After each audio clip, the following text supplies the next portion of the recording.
أعوذ بالله من الشيطان الرجيم. بسم الله الرحمن الرحيم.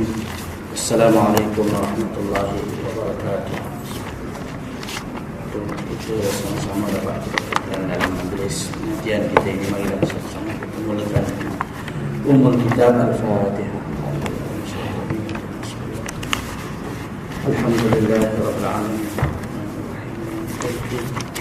Iyyaka na'budu wa iyyaka nasta'in. Ihdinas siratal mustaqim. صراط الذين أنعمت عليهم غير المغضوب عليهم ولا الضالين. الحمد لله رب العالمين، والصلاة والسلام على أشرف المرسلين سيدنا محمد وعلى آله وصحبه أجمعين. سبحانك لا علم لنا إلا ما علمتنا إنك أنت العليم الحكيم. ولا حول ولا قوة إلا بالله العلي العظيم. رب اشرح لي صدري ويسر لي أمري واحلل عقدة من لساني يفقهوا قولي. اللهم يسر ولا تعسر وتمم بالخير وزدنا علما وارزقنا فهما. وبعد. Hormati Tuan Imam Al-Bilal Mursi dan yang kuasa surau sedang jemaah muslimin muslimat yang dirahmati Allah sekalian. Alhamdulillah pada malam ini dengan izin dan limpah nikmat Allah Taala dapat sama-sama kita menyambung pengajian kita dalam kitab Qidatul Najin fi Ilmi Usuluddin. Tak silap saya kita sampai muka surat 298 ya. Pada bahagian atas pada ayat ya Daud inna ja'alnaka khalifatan fil ardh. Dalam perenggan tu maka sebab itulah maka sebab itulah ya. Taskid pada ayat tu. Betul dah rasanya itu ya. Bismillahirrahmanirrahim. Maka sebab itulah wajib atas ulama-ulama dan ru'us, yakni ketua atau pemimpin muslimin, mendirikan imam yang adil pada ketika tiada nas daripada Allah atau Rasulnya atas orang yang muayyan, yakni tertentu, seperti firman-Nya ya Daud inna ja'alnaka khalifatan fil ardh. Artinya, hai Daud, sesungguhnya kami telah menjadikan kamu khalifah di muka bumi ini. Surah Sad ayat 26. Baik, kita menyambung pengajian kita ini berkenaan dengan perkara yang berkaitan dengan melaksanakan tuntutan-tuntutan syarak, khususnya berkaitan dengan menghukum orang yang murtad. Sebelum ni kita dah baca bab perkara-perkara yang menyebabkan riddah murtad. Panjang lebar kita baca. Sambungan daripada sebelum tu ialah berkenaan dengan dosa. Kemudian disebut berkenaan dengan dosa ni manusia ada bahagian, ada mukmin, ada kafir. Kemudian di kalangan kafir itu pula ada sebab murtad. Murtad tu ada banyak sebab ya. Kemudian dia sambung dengan perkataan maknanya hendaklah dihukum orang yang murtad. Siapa yang hukum? Pemerintah. Itu dia bersangkut dengan ayat ni ataupun perbincangan berkenaan dengan kepimpinan ataupun politik dalam Islam. Dia bersangkut situ ya. Kerana cara penulisan kitab lama dulu dia tak ada kata orang title, tajuk-tajuk yang tertentu ya. Tapi bagi orang yang dah belajar dia faham. Sebab tu kita maka ni maknanya ada cerita tambahan barulah ya, subtopik ya. Jadi makna ini cara orang dulu. Kalau kita rasa tak setuju, kita buat kitab lain. Ini cara orang dulu, maknanya ada keindahan cara orang belajar dulu ya. Jadi dia kata dalam nak melaksanakan tuntutan syarak, menghukum orang yang murtad. Dia dah bincangkan pada kita sebelum ni, tak boleh hukum orang yang murtad ataupun mana-mana orang yang melakukan jenayah ni tak boleh dihukum oleh orang tertentu. Maksudnya kita jadi ketua kampung atau yang mencuri itu anak kita, tak boleh pula mentang-mentang kita nak pakai hukum syarak, tangkap anak kita, potong tangan dia belakang rumah. Tak boleh macam tu. Jadi dia kata atas alasan wajibnya menghukum orang yang murtad atau mana-mana orang yang melakukan jenayah syariah, maka dia kembali di sini wajib atas ulama-ulama dan pemimpin-pemimpin orang Islam mendirikan pemimpin yang adil. Kerana pelaksanaan hukum syarak ni tidak boleh dilaksanakan kecuali adanya pemimpin.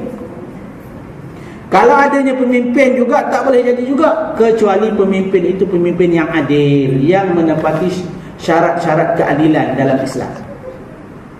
Maka dia kata, ya, mendirikan pemimpin yang adil. Walaupun begitu dia kata, pada ketika tiada nas daripada Allah atau Rasulnya atas orang yang muayyan, maknanya dengan sebab itu, maknanya kalau kita lihat, wajib lantik pemimpin ni siapa dia? Ada tak dalil ayat-ayat dalam Quran yang mengatakan orang-orang tertentu tu wajib dilantik? Macam kita jumpa ayat dalam Quran yang mengatakan, ya Daud inna ja'alnaka khalifatan fil ardh. Wahai Daud, Nabi Daud alaihissalam, Allah Ta'ala lantik dia, Allah Ta'ala namakan dia sebagai pemimpin. Yang mana kita tahu dalam syariat Islam kita, syariat Nabi Muhammad, tidak ada dalil muayyan. Maksud tidak ada dalil muayyan, tidak ada dalil yang tertentu yang menetapkan si fulan itu jadi ketua. Hatta pelantikan Abu Bakar As-Siddiq sendiri, ada tak kita jumpa ayat Quran yang mengatakan, wahai orang yang beriman, lantiklah Abu Bakar As-Siddiq jadi khalifah? Ada tak? Dalam hadis ada tak kita jumpa kata Rasulullah, kalau aku mati nanti jangan lupa lantik Abu Bakar jadi presiden? Kita tak jumpa juga hadis. Cuma kita jumpa daripada isyarat-isyarat perlakuan Rasulullah sallallahu alaihi wasallam yang nak menunjukkan kepada kita bahawa keutamaan Abu Bakar. Maknanya isyarat yang tidak langsung. Sebab tu kalau isyarat itu bersifat langsung, maknanya dalil tu dalil qat'i. Ya tak? Cuma kita nampak bagaimana Nabi sendiri sebenarnya dah memberi bayangan Abu Bakar itu akan menggantikan dia. Daripada banyak hadis-hadis Nabi sallallahu alaihi wasallam, antaranya disebut, ya, apabila Rasulullah SAW gering ataupun sakit hingga tidak mampu untuk memimpin sembahyang, ya, bila orang tanya siapa dia, seorang sahabat panggil selepas azan, ya, tengok Rasulullah masih belum keluar daripada bilik dia. Lalu ditanya, Rasulullah, macam mana sembahyang jemaah ni? Lalu kata Rasulullah, mur Abu Bakar, perintahkan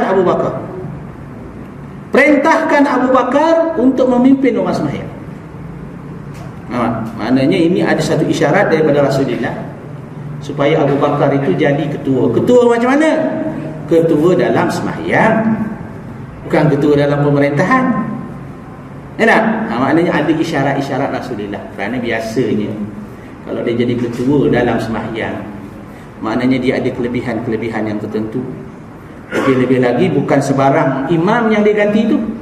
Rasulullah khalifah, ada pemimpin, ya. Jadi maknanya ada isyarat-isyarat yang menunjukkan kelebihan Abu Bakar.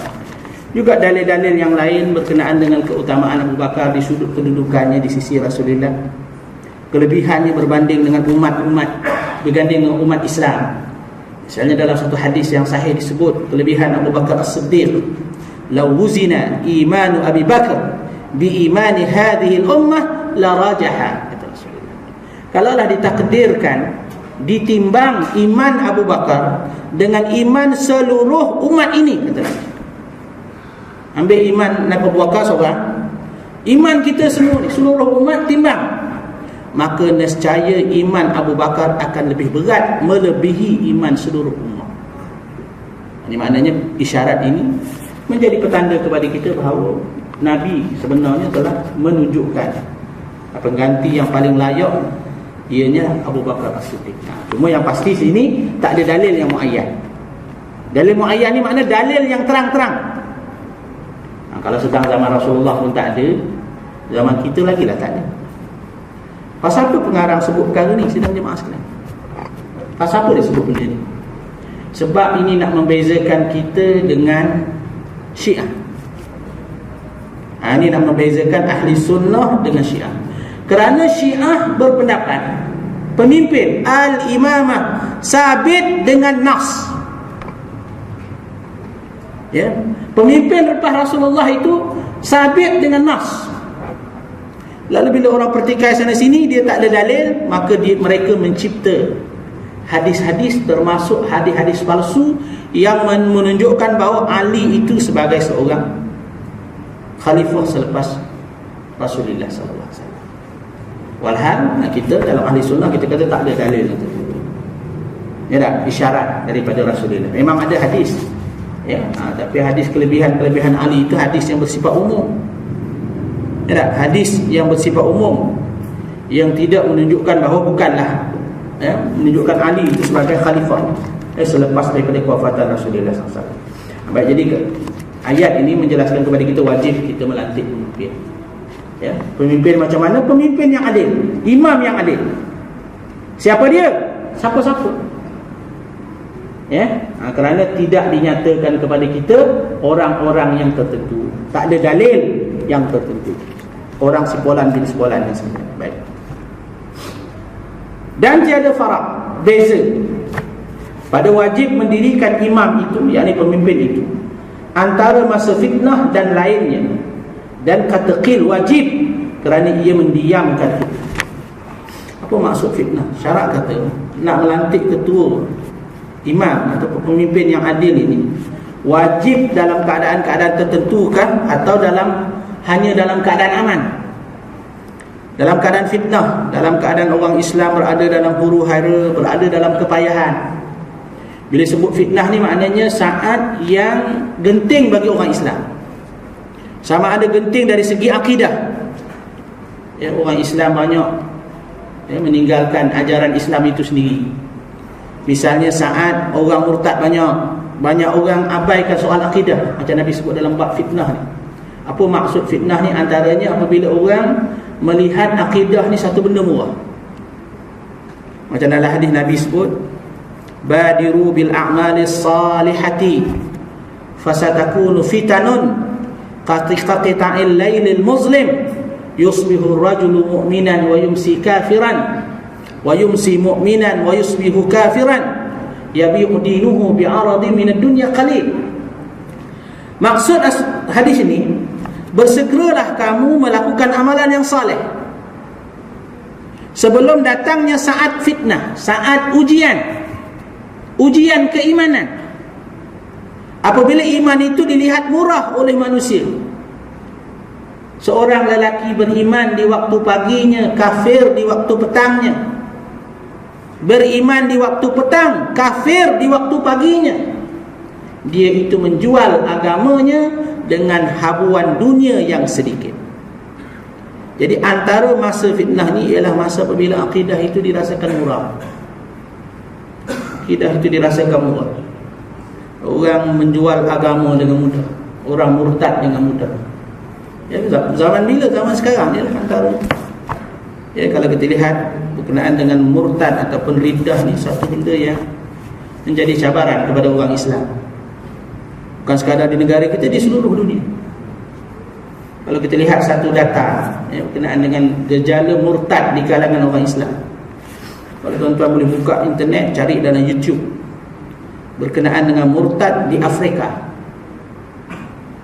Satu data yang dikeluarkan oleh Syekh Qahtani, seorang pengarah dakwah di Libya. Ya, Libya ni di benua Afrika. Dia menjelaskan kepada kita, ya, orang murtad di Afrika, ya, masuk agama Kristian setahun 6 juta. Setahun 6 juta. Sampai dia menganggarkan bahawa lama kelamaan Afrika itu akan jadi benua Kristian dan orang Islam sendiri akan murtad. Tengoklah data sama ada betul atau tidak, cek sendiri. Itu muramah antara Syekh Qahtani dengan Al Jazeera. Boleh tengok dalam bahasa Inggeris, ya, dan dalam bahasa Arab ada, ya, siap dengan terjemahan. Ini nak menunjukkan bahawa fenomena akidah ni satu benda yang besar, bukan sekadar di tempat kita, di seluruh dunia. Jadi ini zaman fitnah. Jadi maknanya saat fitnah pun wajib, ya. Dan ada juga pendapat kerana dia kata dengan adanya kepimpinan ini dapat melenyapkan fitnah, mendiamkan fitnah itu, ya. Dan bermula murad dengan adil itu. Apakah yang murad itu? Maksudnya pengertian. Erti adil itu ialah adil syahadah, adil penyaksian, iaitu bahawa ada ia Islam dan baligh dan berakal dan merdeka dan tiada fasik. Apa maksud kita nak lantik pemimpin yang adil tu? Dia kata yang pertama mestilah dia Islam. Baik, syarat adil mestilah Islam. Timbul soalan, boleh tak lantik orang bukan Islam jadi pemimpin? Satu soalan pada kita. Sebab dia kata di sini, syarat adil itu adalah ia Islam, baligh dan berakal, merdeka dan tiada fasik. Makna bahasa mudah, kalau lantik orang bukan Islam tidak adil lah. Nampak? Kerana syarat pertama dia tidak cukup. Baik. Dan apa pula hukum nanti orang kafir jadi ketua? Apa hukum nanti orang kafir jadi ketua? Sidang jemaah yang dirahmati Allah sekalian, perbahasan ini adalah merupakan satu perbahasan yang agak kontroversial, ya. Walaupun kalau kita lihat bukan satu benda yang baru, telah disebut oleh alim ulama kita sejak sekian lama. Antaranya apabila mereka mentafsirkan ayat Al-Quranil Karim dalam surah Ali Imran, iaitu firman Allah Subhanahu wa taala, la yattakhidhul mu'minuna al-kafirina awliya'a min dunil mu'minin wa may yaf'al dhalika falaysa minallahi fi syai' illa an tattaqu minhum tuqah wa yuhazzirukumullahu nafsah. Wahai orang-orang yang beriman, janganlah orang yang beriman mengambil orang kafir itu sebagai aulia, sebagai penolong, sebagai pemimpin, sebagai teman rapat yang dikasihi selain daripada orang yang beriman, melainkan jika sekiranya mereka takut berlaku kemudaratan kepada mereka dalam saat darurat, ya, dan Allah memperingati kamu. Jadi pada umumnya berdasarkan zahir ayat ini, maknanya larangan daripada Allah Subhanahu wa taala mengambil orang kafir sebagai ketua, sebagai pemimpin, ya, dalam yang telah ditentukan. Cuma kalau kita lihat dalam perbahasan para ulama, ya, baik ulama dulu ataupun ulama masa kini. Kalau ulama dulu kita boleh rujuk Imam Al-Mawardi dalam kitabnya Ahkam Sultaniyah, ia menjelaskan kepada kita, ini sebab kita kata kita nak memahami hukum syarak, ya, bukan sekadar kita tengok ayat Quran, baca terjemahan, boleh buat hukum. Tak boleh macam tu. Kita tengok apa ulasan para ulama berkenaan dengan ayat ini. Yang mana ulama mengulas dalam bab ini, walaupun ayat ini melarang mengambil orang kafir menjadi pemimpin, menjadi ketua, cuma larangan ini bersifat pemimpin yang, ya, kerana dalam Islam pemimpin ni ada dua jenis. Satu dipanggil wilayatut tanfiz, pemimpin yang melaksanakan arahan. Yang kedua wilayatul ammah, pemimpin yang mempunyai kuasa umum, dengan perkataan pemimpin utama. Pada umumnya berdasarkan secara ringkasnya apa yang telah diuraikan oleh Imam Mawardi, syarak tidak melarang kita mengambil pemimpin yang bukan Islam dalam soal-soal wilayatut tanfiz, yakni perkara-perkara yang bersifat pelaksanaan, bukan penentuan dasar. Cuma yang dilarang oleh syarak mengambil pemimpin yang bukan Islam pemimpin utama. Itu larangan syarak. Tapi dalam bab peringkat pelaksanaan, contoh, tak kita lantik orang bukan Islam jadi ketua, dia nak melaksanakan dasar dia ke? Dia tertakluk kepada ketua atas pada dia, iaitu pemimpin wilayah ammah yang menjaga wilayah ataupun kepimpinan yang lebih besar. Satu. Ini juga ditegaskan oleh Syekh Yusuf Qardawi dalam kitabnya Fiqhul Daulah, yang juga dia menghuraikan kepada kita berkenaan dengan keharusan mengambil orang bukan Islam sebagai pemimpin. Maknanya boleh dalam perkara-perkara yang bersifat furu', yakni dalam perkara-perkara yang bersifat pentadbiran. Cuma yang dilarang oleh syarak perkara yang bersifat kepimpinan am, yakni kepimpinan umum. Ini secara ringkas huraian daripada maksud melantik orang bukan Islam sebagai pemimpin, ya. Jadi sebab itu kita kata walaupun teks ni disebut terang-terang, tapi maksud di sini ialah wilayah ammah, maknanya pemimpin utama. Kalau kita kata pemimpin utama apa dia? Khalifah lah. Kerana Syekh Yusuf Qardawi mengulas di zaman pemerintahan Abbasiyah sendiri terdapat khalifah melantik, ya, wazir dia, menteri-menteri dia di kalangan orang bukan Islam. Ini boleh rujuk dalam Fiqhul Daulah.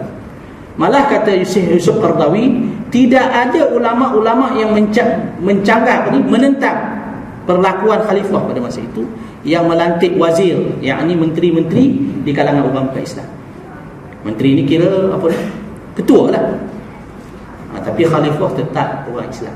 Ini satu perbahasan bagi perkara ini. Ya. Jadi pemimpin itu mestilah ia Islam, baligh. Baligh ni maknanya cukup umur, ya, dan berakal, merdeka, dan tiada fasik. Jadi syarat yang juga diberi oleh syarat di sini, mestilah pemimpin itu tidak fasik. Apa maksud fasik? Fasik ni lawan bagi adil. Atau dalam bahasa mudah, ya, fasik itu, pemimpin itu mestilah orang yang tidak melakukan dosa besar. Ya, mestilah pemimpin yang tidak melakukan dosa besar. Atau dengan lain perkataan, atau tidak melakukan dosa kecil secara berterus-terusan. Jadi dosa besar ni buat sikit pun sudah fasik.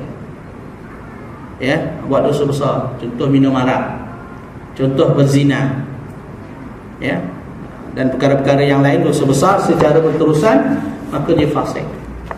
Jadi bila fasik, ya, dia tidak menepati syarat kepimpinan.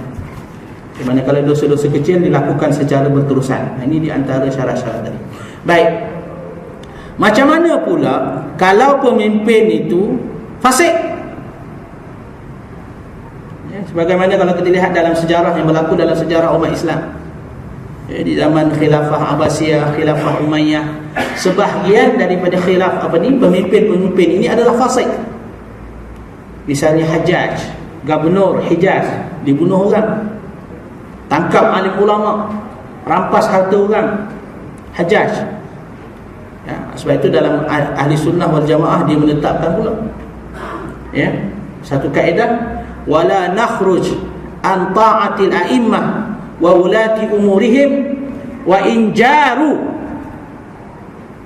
Dalam kaedah ahli sunnah dia kata, kita, yakni ahli sunnah, berpandangan tidak boleh keluar daripada mentaati pemimpin dan orang yang telah diberi kuasa memimpin, sekalipun mereka itu berlaku zalim. Maksud di sini macam mana? Taat saja ke? Tak. Maksudnya haram memberontak. Ini kita faham betul-betul. Bukan mana ikut, maknanya haram memberontak. Memberontak dengan maksud macam mana? Haram angkat senjata. Ini kita disebut dalam matan akidah Tahawiyah yang menjelaskan betul-betul. Tapi maknanya tidaklah menghalang seorang Islam menegur, ya, memberi nasihat, kerana menasihati pemimpin ini satu daripada perkara yang wajib dilakukan oleh umat Islam. Ya, sebab itu yang dinyatakan oleh pengarang, idealnya, yang sebaiknya pemimpin itu mestilah memiliki ciri-cirinya. Pemimpin itu tidak fasik. Atau dalam bahasa mudah, ya, kalau orang tanya kepada kita apakah sifat pemimpin dalam Islam, pada umumnya kita merujuk kepada sifat yang dinyatakan dalam Al-Quran Al-Karim. Sebab itu pengkaji-pengkaji politik Islam, bila ditanya pada kita ciri-ciri pemimpin Islam, mereka mengambil ayat dalam Al-Quran Al-Karim, Inna khaira man ista'jartal qawiyul amin. Sesungguhnya orang yang sebaik-baik engkau ambil upah itu, ya, yakni ayat ini berkenaan dengan Nabi Shu'aib dan anak dia nak ambil Nabi Yusuf alaihissalam bekerja dengan dia. Sesungguhnya sebaik-baik orang kau ambil dia bekerja untuk melaksanakan amanah itu ialah orang yang memiliki sifat qawi dan sifat amin, yang memiliki kekuatan dan memiliki kejujuran. Ya, ini dihurai oleh Ibn Taymiyah apa maksud ayat pemimpin itu mestilah qawi, kuat. Dihurai dengan maksud pemimpin itu mestilah orang yang bijaksana, memiliki ciri-ciri kepimpinan, boleh memberi pengaruh kepada orang lain. Kemudian Al-Amin merujuk pemimpin itu mestilah orang yang ada sifat amanah, integriti, kejujuran. Ini dua sifat yang disurai oleh Ibn Taymiyah dalam kitab dia As-Siyasatus Syar'iyyah fi Islahir Ra'i wal Ra'iyah. Politik Islam, politik syarak dalam bab memperbaiki pemimpin dan rakyat. Ya. Cuma Ibn Taymiyah menjelaskan kepada kita, kadang-kadang dalam kehidupan umat Islam susah nak cari kedua-dua pemimpin yang ada dua sifat. Kebolehan memimpin, dalam masa yang sama berintegriti. Kadang-kadang dia boleh memimpin tapi integriti tak ada. Kadang-kadang dia baik juga, langsung tak pandai memimpin pula. Itu yang berlaku dalam umat Islam. Sebab itu kadang-kadang terpaksa memilih di antara dua kemudaratan, dua keadaan. Ibn Taymiyah berpendapat, bila berlaku dua keadaan ini yang memiliki ciri-ciri kekuatan, hendaklah diutamakan daripada yang memiliki ciri-ciri kejujuran. Bukan maknanya dia ambil yang jahat, tak. Tapi maknanya biar yang ada kebolehan memimpin berbanding yang sekadar jujur tapi tak boleh memimpin. Ya tak? Maknanya kalau kita ada dua, A dengan B. A ni baiklah dia, tapi memimpin tak pandai, tak ada kebolehan. Ya. B ni dia ada kebolehan memimpin, namun dia ada kurang sifat kejujuran, integriti. Jadi syarak meletakkan, kata Ibn Taymiyah, hendaklah dipilih yang qawi, yang memiliki ciri-ciri kepimpinan berbanding yang semata-mata bermodalkan integriti. Ini dalam keadaan itulah kita kalau boleh dua-dua, kita hendak dah. Sebab tu dalam agama syarak bagi tahu kepada kita, doa yang diajar kepada kita, yang kita selalu doa, Allahumma ja'al wilayatana fi man taqa, ya, fi man khafaka wattaqa. Ya Allah, ya Tuhan kami, jadikanlah pemimpin-pemimpin kami ini di kalangan orang yang takut kepada Engkau, ya, dan bertakwa kepada Engkau. Dalam masa yang sama kita minta perlindungan Allah Ta'ala daripada dua sifat pemimpin. Wala tusallit bizunubina man la yakhafuka wa la yarhamna. Kalau ada dua-dua sifat ni, ya, pada pemimpin, makna rakyat itu berada dalam keadaan yang teruk. Dalam masa yang sama, ya Allah, kami mohon perlindungan, janganlah dipaksakan kepada kami pemimpin yang memimpin kami dia tidak takut kepada Engkau, ya Allah, dan dia tidak pula rasa belas ihsan kepada kami. Ini kalau ada dua sifat. Dengan Allah dia tak takut, dengan rakyat dia tak kesian, itu adalah bala yang terbesar. Sebab itulah doa yang Nabi ajar kepada kita, wala tusallit bizunubina man la yakhafuka wa la yarhamna. Janganlah dengan sebab dosa dan kesalahan kami dipaksa untuk menerima pemimpin yang tidak takut kepada Engkau dan tidak pula mengasihi kami. Ini sifat-sifat kepimpinan yang ditolak dalam Islam. Baik. Dan wajib mendirikan dia dengan syarak di sisi ahli sunnah, bukan dengan hukum. Jadi ini diulang balik kenyataan yang kita mula-mula tadi. Wajib, maknanya melantik pemimpin ini adalah merupakan satu perkara yang wajib. Dengan perkataan wajib macam mana ni, ya? Wajib yang dikehendaki berdasarkan dalil-dalil daripada Al-Quran Al-Karim, ya, dalil daripada Al-Quran Al-Karim yang menjelaskan berkenaan dengan wajib mengambil pemimpin ini. Antara dalil-dalil yang dikemukakan oleh para ulama ni, kita kata kitab orang dulu ni dia tak bagi dalil, ya tak? Dia tak letak dalil kat sini. Dia ustaz yang mengajar dia cari dalil, ya, kena baca kitab lain pula nak menghurai pengertian, ya. Kata pengarang, wajib mengambil pemimpin ini yang adil ini, ya, sabit dengan dalil syarak. Dalil syarak ni maknanya sabit dengan dalil Al-Quran dan sabit dengan dalil hadis. Antara dalil-dalil Al-Quran yang sekian banyak yang menjelaskan berkenaan dengan tuntutan mengambil pemimpin ini ialah ayat dalam surah An-Nisa.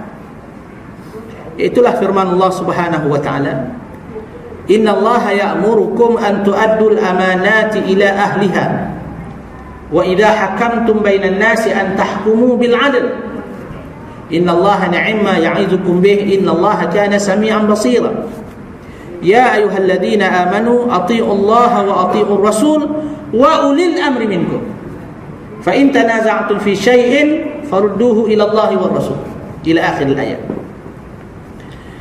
Ibn Taymiyah berdasarkan daripada dua ayat ni, dua ayat surah An-Nisa ni, kita tak ingat ayat nombor berapa, dirujuk dalam Quran, ya. ayat 30 ke berapa, boleh tengok dalam surah An-Nisa. Ibnu Taimiyah telah mengarang satu kitab yang menjadi asas bagi politik syarak. Kitab dia, nama dia As-Siyasatu Syar'iyyah fi Islahir Ra'i wal Ra'iyah, politik syarak dalam memperbaiki pemimpin dan rakyat. Kata Ibnu Taimiyah, dalam ayat yang pertama Allah Ta'ala menegaskan kepada kita tentang tuntutan mengambil pemimpin yang adil. Maksud ayat itu ialah sesungguhnya Allah memerintahkan kamu menunaikan amanah kepada mereka yang berhak. Dan apabila kamu menghukum sesama manusia, maka hendaklah kamu menghukum dengan adil. Jadi ayat ini, kata Ibnu Taimiyah, ditujukan kepada pemimpin. Pemimpin itu hendaklah melaksanakan amanah Allah. Pemimpin itu hendaklah menghukum dengan hukum yang adil. Jadi hukum yang adil ini adalah hukum syarak. Manakala ayat yang kedua, sambungan daripada ayat tadi, ya ayyuhalladzina amanu atti'ullaha wa atti'ur rasul wa ulil amri minkum. Wahai orang yang beriman, taatlah kamu kepada Allah, taatlah kamu kepada Rasul, dan pemimpin yang memegang urusan kamu, yang taat kepada Allah dan taat kepada Rasul. Jadi ayat yang kedua ini, kata Ibnu Taimiyah, berkenaan dengan tanggungjawab rakyat. Jadi berdasarkan dua ayat ini, menunjukkan kepada kita bahawa mengambil pemimpin itu adalah sabit dengan dalil. Satu daripada dalil Quran. Yang kedua ialah daripada ayat-ayat yang lain. Dalam Quran terlalu banyak ayat-ayat yang lain, khususnya ayat berkenaan dengan pelaksanaan hukum. Ayat misalnya pelaksanaan was-sariqu was-sariqatu faqta'u aydiyahuma. Pencuri lelaki, pencuri perempuan hendaklah dipotong tangannya. Ayat ini adalah merupakan perintah kepada pemerintah. Bila perintah kepada pemerintah, maknanya mendirikan ataupun mewujudkan pemerintah itu adalah merupakan tuntutan syarak. Satu, itu yang kedua. Yang ketiga, antara dalil-dalil yang digunakan oleh para ulama yang mensabitkan dalil mengambil pemimpin itu ialah ayat berkenaan dengan amal ma'ruf nahi munkar. Wal takum minkum ummatun yad'una ilal khair wa ya'muruna bil ma'ruf wa yanhauna 'anil munkar. Hendaklah ada di kalangan kamu satu ummah yang mengajak kepada manusia kepada kebaikan dan menegah manusia daripada melakukan perkara kemungkaran. Ibnu Taimiyah menghuraikan perkataan ummah. Ummah ni maknanya sekumpulan orang yang ramai, yang tersusun, yang mempunyai sistem, yang mempunyai organisasi. Maka organisasi itu pula ada kepimpinan. Maka baru bila ada ummah, barulah amal ma'ruf nahi munkar itu boleh dilaksanakan dalam masyarakat. Inilah antara beberapa ayat yang diambil oleh para ulama yang menjelaskan kepada kita bahawa wajib mendirikan imam itu dengan syarat. Itu dalil daripada Quran. Ambil ayat-ayat Quran yang lain, banyak ayat-ayat Quran yang lainnya yang menjelaskan maksud yang sama. Yang kedua, dalil syarak kalau kita ambil daripada hadis Rasulullah sallallahu alaihi wasallam. Daripada hadis banyak lagi. Yang pertama yang selalu digunakan oleh para ulama yang mewajibkan mengambil ini ialah berdasarkan hadis Rasulullah sallallahu alaihi wasallam, "Iza kharaja salasatun fi falatin falyu'ammiru ahaduhum." Apabila keluar 3 orang lelaki dalam keadaan bermusafir, apabila keluar 3 orang lelaki dalam keadaan bermusafir, maka hendaklah diangkat seorang daripada mereka menjadi ketua. Ibnu Taimiyah turut menghurai hadis ini berkenaan dengan tuntutan ataupun suruhan daripada Rasulullah sallallahu alaihi wasallam melantik ketua ketika musafir. Dihurai dalam kitab. Kata Ibnu Taimiyah menjelaskan maksud hadis ini. Sedangkan 3 orang yang bermusafir, 3 orang bukan jumlah yang banyak, jumlah yang sedikit, bermusafir tempoh yang bersifat sementara. Kata Ibnu Taimiyah, dengan jumlah 3 orang pun disuruh oleh Rasulullah melantik pemimpin dalam tempoh musafir yang mungkin hanya mengambil masa 1 hari atau lebih, pun disuruh mengambil pemimpin, melantik pemimpin. Apatah lagi jika sekiranya umat Islam tinggal dalam satu jumlah yang ramai, lebih daripada 3 orang, mungkin 300 orang, mungkin 3,000 orang, mungkin 3 juta orang, maka terlebih aula mereka mengambil pemimpin. Jika dalam tempoh yang sementara bersifat musafir itu pun disuruh mengambil pemimpin, mungkin musafir sehari, mungkin musafir 3 hari, atau lebih daripada itu, pun disuruh mengambil pemimpin. Apatah lagi jika sekiranya umat Islam duduk dalam satu kampung secara tetap, bukan 2 hari musafir, tinggal selama-lamanya berpuluh tahun, maka terlebih aula, terlebih besar tuntutan syarak untuk mereka mengambil pemimpin. Itu hadis yang kedua yang menjelaskan. Hadis yang pertama yang menjelaskan berkenaan dengan tuntutan mengambil pemimpin, Dan juga banyak lagi hadis-hadis yang lain Nabi sebut. Antaranya hadis Nabi sebut berkenaan dengan suruhan mentaati pemimpin. Man ata'a amiri faqad ata'ani wa man asa amiri faqad asani, kata Rasulullah. Mana-mana orang yang taat kepada pemimpin yang aku lantik, maka dia taat kepada aku. Mana-mana orang yang engkar dengan pemimpin yang aku lantik, maka sesungguhnya dia telah engkar kepada aku.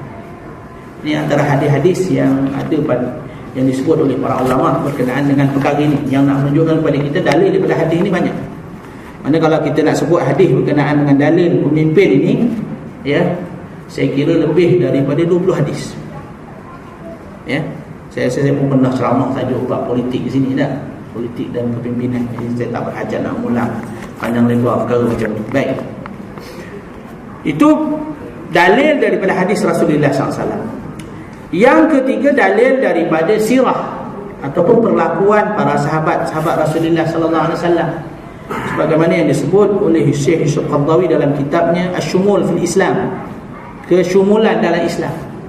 Apabila dia menguraikan berkenaan dengan kepimpinan dalam Islam, pemerintahan dalam Islam, Syekh Yusuf Qaradawi telah menakalkan kepada kita dalil daripada sirah betapa mana sahabat-sahabat Rasulullah sallallahu alaihi wasallam sebaik saja kewafatan Rasulullah, mereka bersegera melantik pemimpin. Maknanya dalam keadaan jenazah Rasulullah sallallahu alaihi wasallam masih ada, belum dikebumikan lagi, sahabat sahabat bermesyuarat untuk memilih pemimpin. Nak menunjukkan kepada kita bahawa soal kepimpinan itu adalah satu benda yang besar di dalam Islam. Baik, selain daripada itu juga dalil yang menyatakan kepada kita di sini wajib pada syarak ini adalah berdasarkan huraian-huraian para ulama. Saya nak ambil 2 pendapat para ulama yang muktabar dalam perkara ini. Yang pertama ialah Ibn Taymiyah dalam kitabnya As-Siyasatu Syar'iyyah. Kata Ibn Taymiyah, saya bacakan teks dalam bahasa Arab. Yajibu an yu'raf anna wilayata amrin nas min a'zami wajibatid din.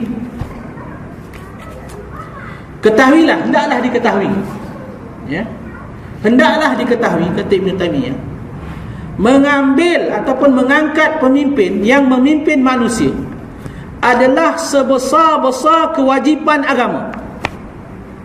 Min a'zami wajibatid din, di antara sebesar-besar kewajipan agama itu ialah mengangkat seseorang untuk menjadi pemimpin. Maknanya apa?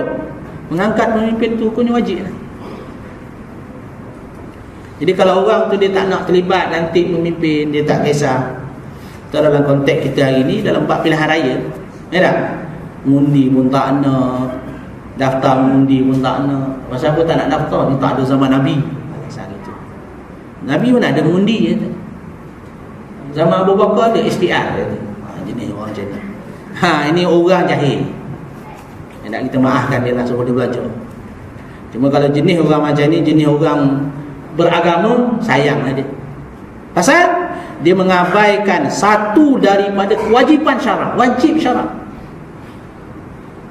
Wajib. Fatwa siapa ni? Ibn Taymiyah sebut dalam kitab dia As-Siyasatu Syar'iyyah. Yang kedua, saya nak sepetik pendapat para ulama silam juga, ialah Imam Al-Ghazali. Imam Ghazali sebut dalam kitab dia Ihya Ulumuddin, dan juga disebut dalam kitab dia satu lagi Al-Iqtisad fil I'tiqad. Ihya Ulumuddin boleh rujuk dalam jilid yang pertama, ya, dalam bab kitab al-ilm, dalam bab ilmu, bukan bab lain, bab ilmu. Kalau kita buka Imam Ghazali jilid pertama, dia cerita pasal ilmu, kelebihan ilmu dan seumpamanya. Dalam bab ilmu ni Imam Ghazali sebut, saya bacakan teks dia dalam Ihya Ulumuddin, yang nak menunjukkan kepada kita soal kepimpinan ni bukan benda main-main. Maknanya pengarang kita menulis di sini, jadi dia kata wajib dengan syarak tu, maknanya disokong oleh dalil Quran, disokong oleh dalil hadis, disokong oleh sirah para sahabat, disokong oleh pendapat-pendapat puluhan para ulama, sekalian para ulama. Yang mana Imam Ghazali sebut dalam Ihya Ulumuddin, yang dinakalkan oleh Syekh Qaradawi, dia kata ad-dunya mazra'atul akhirah wa la yatimud din illa bid-dunya. Sesungguhnya dunia itu adalah ladang untuk hari akhirat, dan agama itu tidak sempurna kecuali dengan adanya dunia. Maknanya kita ni, agama kita ni, nak jadi orang beragama, tidak sempurna kecuali ada dunia. Bahasa mudah, kalau orang kejar agama, dia tidak boleh abai dunia. Ya tak? Kita nak jadi orang beragama, kita kena kejar dunia. Dia kena faham maksud kejar dunia tu. Makna kita hidup dalam dunia ni kena dimanfaatkan untuk agama, pasal dunia ini adalah ladang hari akhir.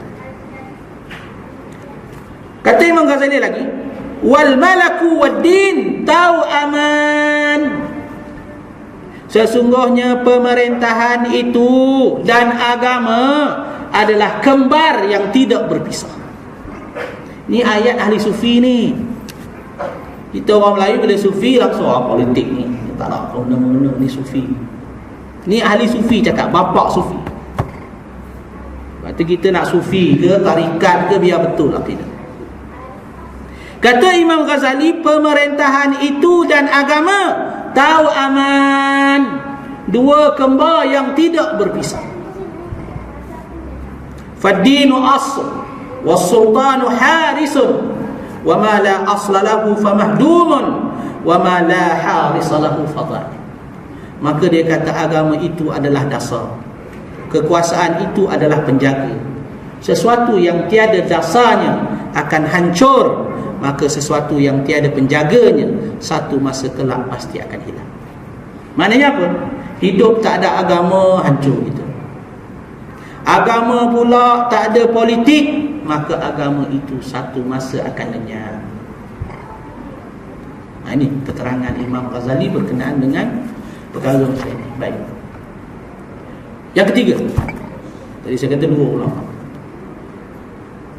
Dalil yang mengatakan wajib soal kepimpinan ini sebagaimana disebut oleh Imam Mawardi dalam Ahkam Sultaniyah, ya, satu-satu kitab yang menulis berkenaan dengan hukum-hukum pemerintahan. Kitab dia Al-Ahkam As-Sultaniyah. Hanya ada beberapa ulama yang karang berkenaan dengan hukum-hukum pemerintahan, di mana Mawardi sebut di awal kitab ini berkenaan dengan dalam Ahkam Sultaniyah, dia menyatakan al-khilafatu mawdu'atun li khilafatin nubuwah fi hirasatid din wa siyasatid dunya bih. Kata Imam Mawardi dalam kitabnya, kepimpinan itu adalah satu urusan menggantikan tugas para nabi. Soal jadi pemimpin ni satu tugas yang mulia. Dan pemimpin ni tugas mulia sebab tugas dia menggantikan tugas para nabi. Jadi kalau siapa-siapa nak jadi pemimpin yang pegang jawatan kepimpinan, kena. Ya tak? Pemimpin ni tugas mulia. Dalam aspek apa dia menggantikan para nabi? Khilafatin nubuwah, menggantikan kenabian. Fi hirasatid din wa siyasatid dunya bih, dalam urusan menjaga agama dan berpolitik dengan agama. Maknanya daripada keterangan kita ini menjelaskan kepada kita soal kepimpinan ini adalah perkara yang besar dalam Islam. Kemudian Mawardi menyambung lagi, perkara ini telah diijma'kan oleh para ulama tentang wajibnya mengambil pemimpin, mengangkat pemimpin untuk melaksanakan tuntutan syarak. Illal asam, kata Mawardi, hanya ada seorang ulama yang telah dikenal engkar dengan perkara ini, hingga kan ulama ini namanya tidak dikenal orang, tetapi gelarannya dikenal oleh orang, iaitu Al-Asam, kecuali si pekak. Mawardi menggelar ulama ini dengan si pekak, sebab dia kata ulama-ulama lain kata wajib angkat pemimpin, tapi ada seorang ulama dia kata tak wajib. Kerana keengkaran dia mendengar dalil-dalil daripada Quran dan hadis yang menjelaskan wajibnya mengangkat pemimpin, maka ulama-ulama memanggil dia dengan si pekak. Yang main ulama pun ada jahat. Ulama jahat ni bukan benda baru, ulama dah. Sebab itu nama dia tidak diingat dalam sejarah, cuma orang panggil dia si pekak. Illal asam, kerana si pekak, kerana dia memekakkan telinga dia daripada berhujah dengan ayat-ayat Quran dan hadis yang terang-terang menjelaskan kewajiban mengangkat pemimpin. Itu di zaman silam, ulama zaman silam, ulama tradisional. 3 ulama, cukuplah 3 dah, banyak-banyak. Habis ngaji ni kita dah, Dan kalau kita lihat di zaman moden ini, antaranya Syekh Yusuf Qaradawi ada menulis dalam kitabnya Fiqhud Daulah dalam perbahasan ini, dan juga ditulis dalam kitabnya Syumul Islam. Dalam Fiqhud Daulah dia ditulis perkara ini, tak silap saya, dalam terjemahan dalam bahasa Melayu dalam muka surah 40, tak silap saya, boleh tunjuk dalam Fiqhud Daulah. Apabila Syekh Yusuf Qaradawi mengulas satu hadis Rasulullah sallallahu alaihi wasallam yang diriwayatkan oleh Muslim, iaitulah sabda Rasulullah sallallahu alaihi wasallam, man mata wa laysa fi unuqihi bai'ah mata maitatan jahiliyah. Hadis sahih riwayat Muslim. Rasulullah sallallahu alaihi wasallam bersabda, mana-mana orang Islam yang mati sedangkan di tengkuknya tiada bai'ah, berjanji setia dengan pemimpin, bai'ah. Mana-mana orang Islam yang mati sedangkan di tengkuknya dia tidak pernah membuat janji setia dengan pemimpin, maka dia mati dalam keadaan jahiliyah. Hadis sahih riwayat Muslim. Boleh rujuk hadis itu, hadis nombor 1851 dalam Sahih Muslim. Dalam menghuraikan hadis ini, Syekh Yusuf Qaradawi menulis, saya baca Arab ni. Tujuan saya baca Arab ni, mana tahu di kalangan kita ni mungkin ada yang boleh bahasa Arab. Nanti kata ustaz, betul ustaz terjemah ni. Yang mana tahu kita, kalau saya salah betul kan saya.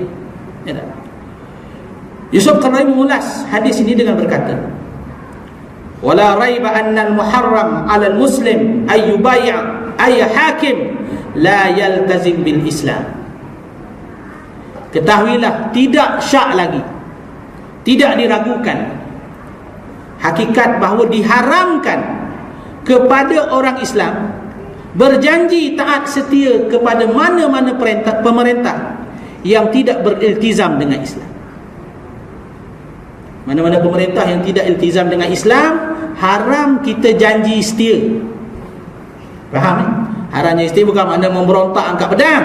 Faham tu? Ini maksudnya tak boleh janji setia, bai'ah. Fa'il bai'atul lati, dan bai'ah yang hanya menyelamatkan seseorang itu daripada dosa.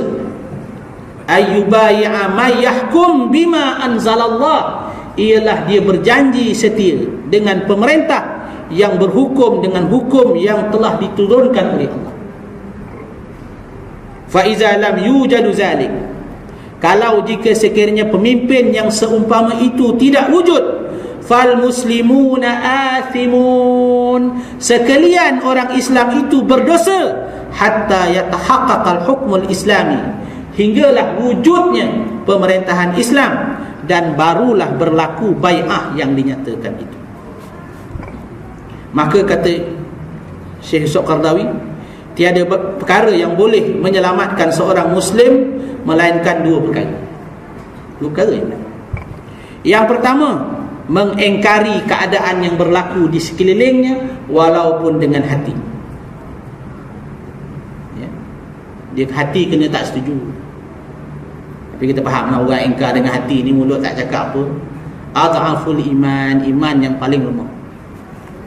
Yang kedua, kata Syekh Yusuf Qaradawi, berusaha bersungguh-sungguh untuk mewujudkan kehidupan Islam hinggalah wujud pemerintahan Islam satu masa kelak. Ini teks keterangan Syekh Yusuf Qaradawi menjelaskan perkara ini. Boleh sama sikit lagi sikit, 2-3 baris kita ya. Baik, jadi maknanya wajib mendirikan dengan syarak di sisi ahli sunnah, bukan dengan hukum akal. Ini bukan dengan hukum akal.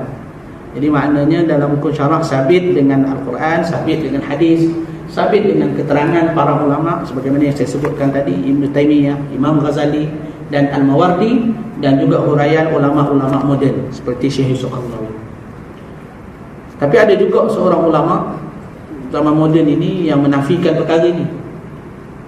Sebagaimana yang pernah dicatat dalam lembaran sejarah, seorang ulama Azhar namanya Ali Abdul Razik,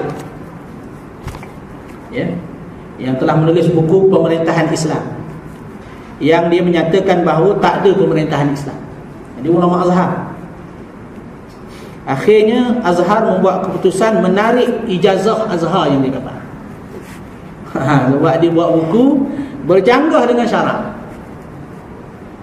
Ijazah yang Azhar bagi pada dia ditarik balik di tahun 1950-an. Namun ada ya, bukan baru ya, maknanya kurun yang lepas. Ada juga ulama jenis macam ni, ditulis tak ada pemerintahan dalam Islam, politik ni tak ada dalam Islam ya. Jadi bila buku dia itu ditarik balik oleh Al-Azhar, ya, gelaran yang Azhar beri pada dia, Syekh Azhar gelaran ulama Azhar ni ditarik, termasuk sijil ataupun ijazah yang diterima daripada Azhar atas tulisan ini. Wahal dia di antara ulama lain. Maka tiada jadi ia rukun yang diiktikadkan dalam agama. Walau macam mana pun perkara ini tidak jadi rukun yang i'tiqad dalam agama. Apa maksud dia di sini? Maknanya dalam soal mengangkat kepimpinan ni, dia bukan faraid ar-rukniyah. Faraid rukniyah. Apa maksud faraid rukniyah? Faraid rukniyah ni maknanya ialah kefarduan yang bersifat rukun. Kerana dalam hukum syarak, faraid rukniyah ni bersifat amalan-amalan asasi dalam individu yang disebut oleh para ulama seperti puasa, zakat, haji, rukun Islam tu, itu dipanggil faraid rukniyah. Jadi kita tidak melihat benda itu sebagai faraid rukniyah, kefarduan rukun, hanya sekadar kefarduan. Fardu di mana wajib lah, cuma dia bukan rukun ya. Dan wajib pula atas sekalian mukallaf taat akan dia, yakni pemerintah, bagi suruhnya dan tegahnya zahir dan batin. Mana pemerintah ni wajib taat ya. Tetapi tiada ditaatkan dia pada yang haram dan yang makruh, dan tiada harus keluar daripada imtisal suruhnya, daripada ketundukan perintahnya yang wadih, yang jelas, yang berlaku atas qawaid asy-syar'iyyah, melainkan ia menyuruh berbuat derhaka kepada Allah, seperti menyuruh ia dengan kufur. Baik, gini ya. Pemerintah ni bila disuruh benda baik wajib taat. Surah Hasyr, dia kata nak bulan kelihatan wajib puasa. Ya tak? Walaupun dia tak puasa. Contoh, mana ada perintah itu dah wajib puasa. Wajib kita puasa. Ya tak? Kecuali lah disuruh kita puasa bulan Rejab, wajib puasa Rejab. Itu cerita lain. Ni puasa Ramadan, wajib taat. Begitu juga dia kata perkara-perkara yang lain. Ya tak? Perkara-perkara yang lain ya, yang berlaku atas qawaid syar'iyyah, sekalipun selagi mana perkara itu dibina ataupun ditegakkan di atas kaedah-kaedah syarak. Ya tak? Kaedah-kaedah syarak maknanya peraturan-peraturan syarak. Mana ada juga peraturan-peraturan yang pemerintah buat ni dia tidak ada dalil syarak, tapi dia ada kaedah syarak. Ya tak? Dia ada kaedah syarak. Kaedah syarak ni maksudnya ialah perkara itu nak tanya dalil jelas tak ada, tapi kaedah syarak ada. Kaedah syarak ni maknanya keputusan ataupun perkara yang telah dibuat oleh pemerintah berdasarkan kepentingan awam yang bersumberkan daripada dalil-dalil syarak yang umum. Ya, ini banyaklah dalam kehidupan kita. Peraturan jalan raya. Tak? Hendaklah pakai topi keledar contoh. Ya, ketaatlah kita. Jangan lawan pula. Kerana ni kaedah syarak. Kaedah syarak macam mana? Jaga keselamatan. Ini syarak suruh. Tidak boleh membawa mudarat dan memberi mudarat. Bawa kereta jangan melebihi had laju contoh. Ini perintah-perintah yang bersifat umum. Ya. Ini kalau orang tanya kepada kita, ustaz, ada dalil tak dalam Quran kata jangan mandu laju? Mana ada dalil? Tak adalah dalil. Janganlah tanya pula. Cuma dia ambil berdasarkan kaedah syarak. Kaedah syarak apa dia? Keselamatan. Islam suruh keselamatan. Kalau orang tanya dalil dia, ulama bagi kaedah dalil. Wala tulqu bi aydikum ila tahlukah. Jangan campakkan diri kamu kepada kebinasaan. Mana dalil-dalil yang bersifat umum yang menjadi panduan kepada kita. Baik. Melainkan apabila ia pemerintah menyuruh berbuat dahaga kepada Allah seperti menyuruh ia dengan kufur. Jadi makna pemerintah ni walaupun dia jahat, walaupun dia zalim, selagi mana perkara yang disuruh itu ya betul, maka wajib taat. Kecuali dalam perkara-perkara kufur, ya, kerana ini yang disebut oleh Rasulullah sallallahu alaihi wasallam, la ta'ata li makhluqin fi ma'siyatin khaliq, dan tidak boleh taat kepada mana-mana makhluk dalam perkara melakukan kemaksiatan kepada Allah Subhanahu wa taala. Maka jikalau tiada kuasa engkau, maka campakkanlah olehmu bai'ahnya, padahal dengan nyata-nyata. Maksudnya apabila pemerintah ni suruh buat benda salah, contoh suruh buat benda kufur, maka campakkanlah ketaatan kepada dia. Ya?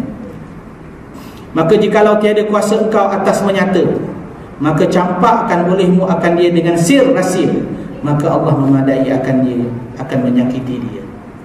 Maka dia kata kalau ditakdirkanlah pemerintah ni, ya tak, kita disuruh juga buat benda kufur, kita tak nak buat, ya, dia menyebabkan dia menyakiti kita, maka kata pengarang, dia kata campakkanlah ketaatan dia secara sembunyi, secara rahsia. Urusan dia diserahkan kepada Allah Subhanahu wa taala. Ini sekadar panduan kepada kita bagaimana nak berhadapan dengan perkara yang melibatkan ketaatan dalam perkara-perkara yang berkaitan dengan kekufuran, ya. Dan seterusnya dalam perenggan yang kedua ni perkara tajuk yang lain, perbahasan berkenaan dengan sedikit berkenaan dengan ma'dum dan perkara yang berkaitan dengan maujud, ya. Ini dia sikit mantik sikit, tapi dia tidak berkaitan dengan tajuk kita ni, ya. Dan yang perenggan yang kedua berkenaan dengan